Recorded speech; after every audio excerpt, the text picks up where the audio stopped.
Hi guys, I'm Janelle. Welcome to Nelly Belly Wednesday. Today I am going to make a cranberry whiskey sour. And I told you guys yesterday that I was gonna make a cocktail today. However, before I start, I want to address one small thing that came up yesterday. I got a lot of messages and a lot of comments on both sides of the token. Some people defending me, some people being really upset that I was not wearing gloves yesterday, that I touched my hair like this. And I just want to address something very quickly before I start. I am not a professional chef. This is my own kitchen. In fact, I am the only one here today. I'm making this cocktail for myself. I am what is called a recipe developer. I develop recipes for companies to put into cookbooks, to talk about new products, to use in their magazines. I develop the recipe, I send the recipe off, and then they do stuff with it. Okay, so everything that is coming out of my kitchen is made in my own home, and it's eaten by my own family. So I don't have to follow like health. Somebody said they're going to call the health people. I don't remember what it's called. Guys, that's not me. So I just wanted to clarify before we start that I am a home cook that develops recipes in my own kitchen for large companies, but I never cook for anybody else. So you don't see me wearing gloves, because who wears gloves in their own kitchen? I don't know anybody that does, honestly, unless you're working with meat. Who does that, right? But I don't want to dwell on that anymore. So I deleted a bunch of comments yesterday. Please don't send me any more messages on my Facebook feed, in my Facebook. I've banned a couple people that were really nasty. Like, come on, you guys. Let's not do that. Let's instead talk about cocktails. So it's cranberry week on Nelly Belly, and we are talking all things cranberries because it is about that time of year. And I'm going to show you how to make a very, very simple cranberry whiskey sour. Very easy, okay? Your little shaker. And you guys, I was making this earlier today for a photo. If you've been around, you know that we just yesterday installed our new flooring, right? I was making this recipe to send over to for photography to send over to a magazine. Okay, I dumped the whole thing. It's a cranberry one on my new floor. It was just everywhere. Ugh, that was like an hour ago. What a bummer, right? Let's not have that happen again today. Let's just keep it in the shaker. Okay, so shaker. It's very, very easy. We're gonna use cranberry juice. So I'm using this pure cranberry juice. We're gonna use whiskey. I'm using Jim Beam. This is leftover from a cocktail I made for if you guys remember last week, we did a dinner party and I made a cocktail that was lemon juice, apple cider, and whiskey. And so this is leftover from that. And then we have a little bit of lime juice.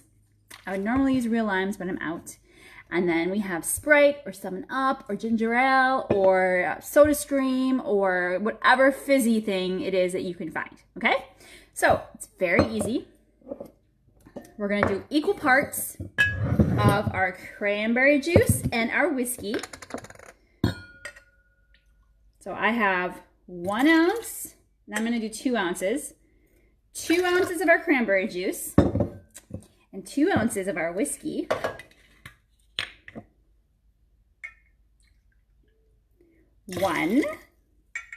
I had to wait until 12 o'clock to do this recipe so that I can drink it and not feel bad.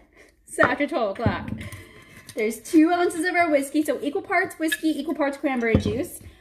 We're gonna do a half part, so just a half ounce, or I mean just 1 ounce, half part of our lime juice. Okay, I'm gonna put ice in the shaker. Hold right there. See our flooring? The flooring I just poured cranberry juice all over. Oh my goodness. Okay, so normally a whiskey sour would have eggs on it, or have an egg white on it. But my eggs are all from the farm, and they're organic. So you do not want to put egg white on your drinks unless it is pasteurized. If it's not pasteurized, you can get yourself sick. So I'm not going to put egg white on this, but if you have egg white and it's pasteurized, separate out your egg, put the egg white in here when you shake it up, and it will give you that foamy top. I'm looking for a towel because my hands don't like to shake these things up when they're cold. So earlier today I was shaking this and I forgot to keep the cover on. Mess. Prince, good morning, Prince. Can you use another juice than cranberry? Sure. I actually just made this last week with apple cider, and it was amazing and very, very delicious.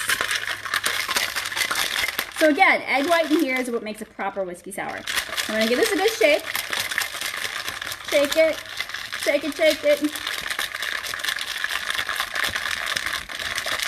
So again, you guys, thank you for everybody on your comments yesterday. Those of you that stuck up for me yesterday, I appreciate it. I didn't think that not wearing gloves would have such a huge effect on the world, but it did.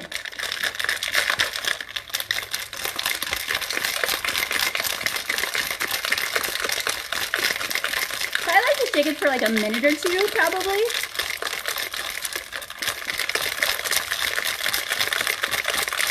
Get it good and cold.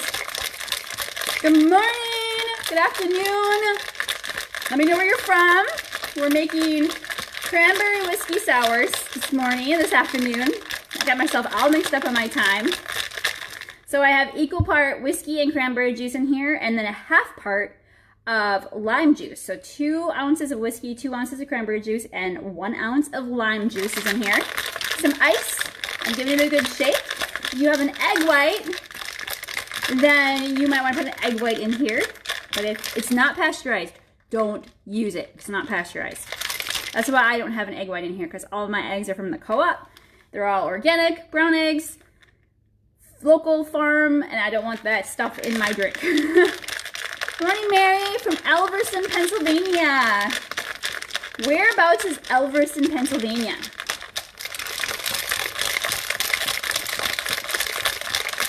Prince, what if you only have a blender? Okay, if you do not have a cocktail shaker, a mason jar with a lid would work. You can put 2 cups, 2 cups, kind of go like this, and kind of shake it. Be careful. That would work. What else would work?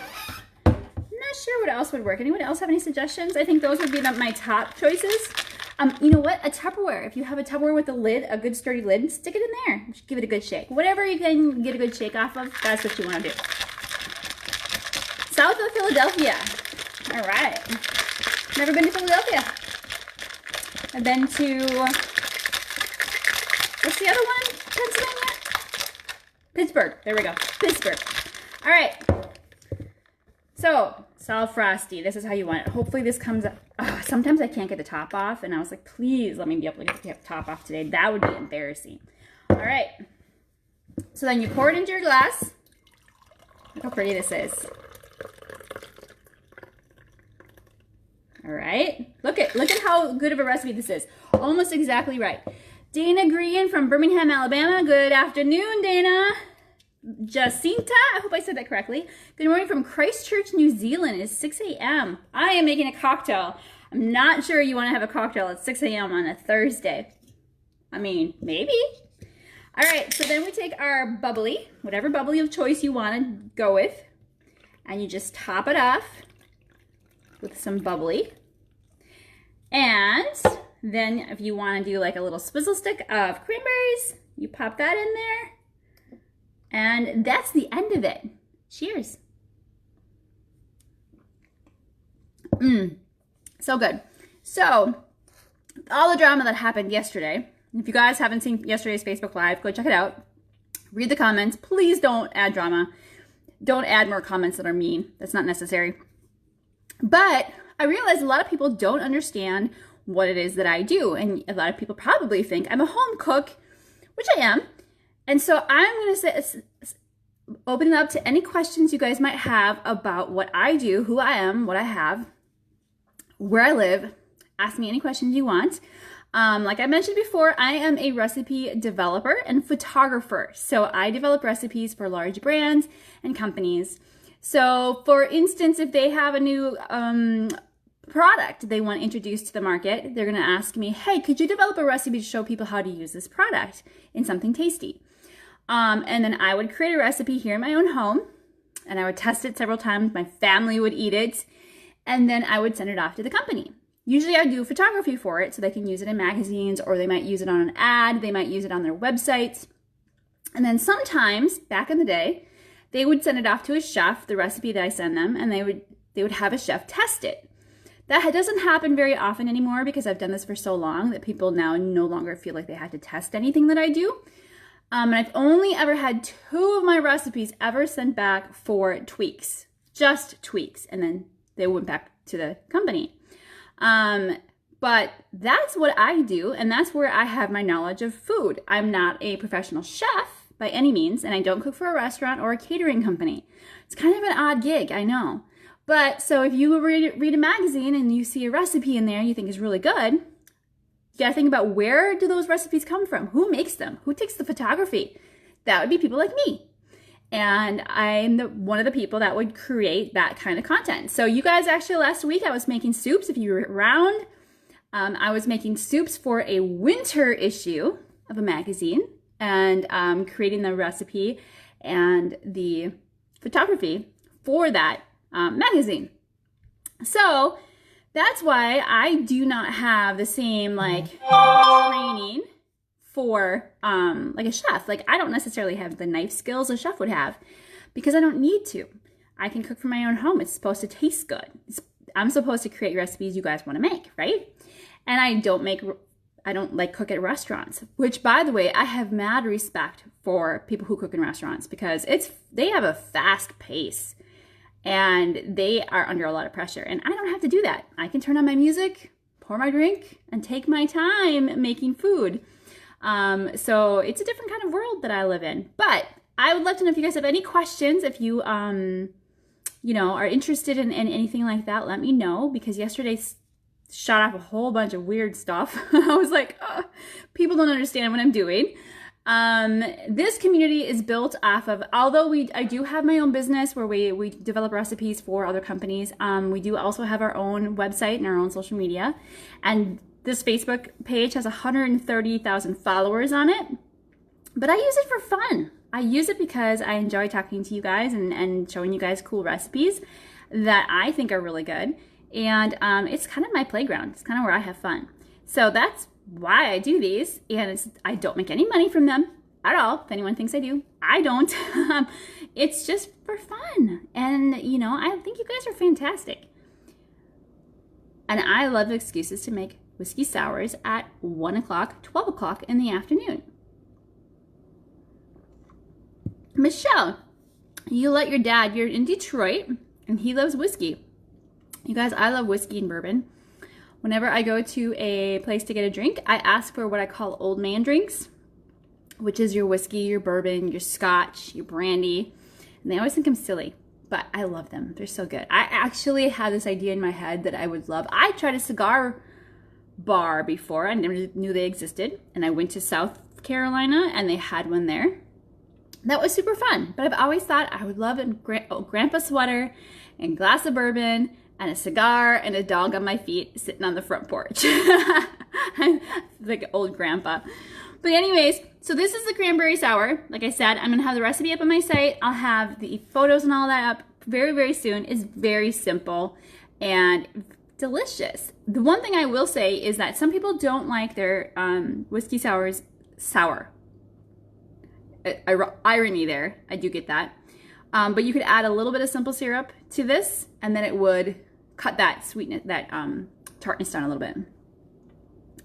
Prince, I enjoy making your food. It gives me a different kind to do each day. Yes, of course. We try to make sure that there's something different and that it's fairly simple recipes where you can, find the ingredients. I used to live in northern Wisconsin in an area that was considered a food desert, meaning you didn't have access to a lot of the foods you can get easily in the urban areas. And so a lot of my recipes are based off of the things I would make there where I didn't have access to so many things I have access to now, and which is fantastic, by the way. I love it. I love going to the co-op. That is my favorite place. But we didn't have that. We only had Walmart and a single grocery store that was quite expensive. And that was all we had available. And so there wasn't a lot of the things that we have here in the city. So a lot of our recipes are based off of that idea that you may not have access to fancy ingredients or the budget for that, but you still want to eat good and you want to eat real food as much as possible. So that's that. This is me going off of my little, I'm not really on a soapbox. I'm kind of trying to talk to you guys like we're friends. I think we're friends. I think you guys come into my kitchen 3 or 4 times a week. We're friends. That's pretty good. I'm not sure that I love cranberry juice. I'm gonna be honest with you. Cranberry juice is really tart. Did you guys grow up? I'm a girl, and an old wives' tale was that, and it's probably not an old wives' tale, but you've heard cranberry juice is supposed to be very good for females. I had a lot of cranberry juice growing up, so there was 6 of us girls and 4 boys, and so I had a lot of cranberry juice, which is maybe why I don't particularly love it anymore. I don't know, but anyways, that's that. I'm gonna go get my other stuff done today. I'll see you guys tomorrow. Tomorrow we are doing, chicken pot pie tomorrow. So good. My favorite recipe. I haven't made it in a long time, so I'm actually really looking forward to this tomorrow. We're making chicken pot pie from scratch, and it is not hard at all. I will be using refrigerated pie crust. I strongly believe that if you're making a filling that's like a chicken pot pie filling, and it's kind of a little bit of a thing, go ahead and use refrigerated pie crust and make it easier on yourself. Why not? When the crust is kind of a main deal, then you should make your own pie crust. But Prince, we are friends and I enjoy being friends with you. Aw, thanks. Jacinta, enjoy your drink. See you next time I have to get the kids up for school. Yes, you are. It's 7 a.m. in Australia. Tell your kiddos hello. Have a great day in Australia. Someday I hope to come see you there. All right, you guys, have a great Wednesday. I will see you tomorrow at 1 p.m.